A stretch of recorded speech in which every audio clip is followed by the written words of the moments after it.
Hi, my name is Bent Danholm, and I'm here today to discuss what to put into an offer when you are making an offer to purchase a home. This is a question that many buyers are asking me these days, especially when the real estate market is so hot. And you're often up against many other offers. What can you do to make sure you get that home under contract? And it is easy to miss or forget items that can make your offer stronger, or include things that make your offer weaker without you even thinking about it. So it's important to include things that make your offer more attractive in the seller's eyes. So let's break it down to see what actually goes into an offer. And the first thing you should consider when writing an offer is, what does the seller want? What is most important to the seller? Because this is not always about the money. The strongest offer is not necessarily the highest dollar amount.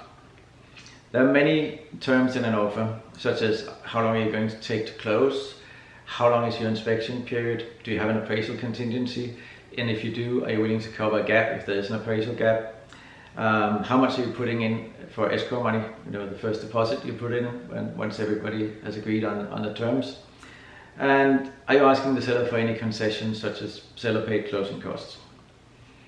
So as you can see, there are a whole range of items to consider when you're making your offer.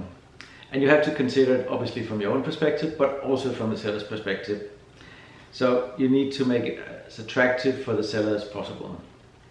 So start with the main question: what is the most important thing for the seller? And the only way to know that is to work with a skilled buyer's agent who can get that information extracted from the listing agent. It is not just a matter of guessing what they want. It's the action of reaching out and extracting that information from the listing agent, and then include it in your offer. It's also important to make sure you have a clean contract. Sometimes when we represent sellers, we get offers with all kinds of terms and conditions that are confusing to the seller. Strange deadlines that makes the deal complicated, other things that alienates the seller, such as, well, you want that picture of grandma hanging in the front room. Make your contract as clean, as simple as possible. If the seller has 10 offers to decide between, the complicated offers are often the ones that end up at the bottom of the pile or flat out rejected straight away.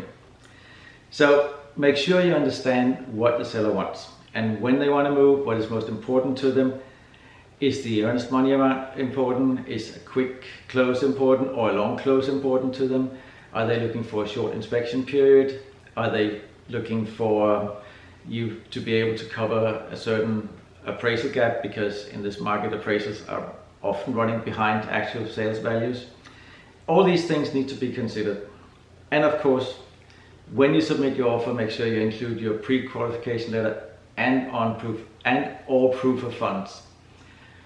So if you're thinking about making an offer on a home, feel free to reach out to us. We're here to help to structure the offer to make sure that you get your next dream home.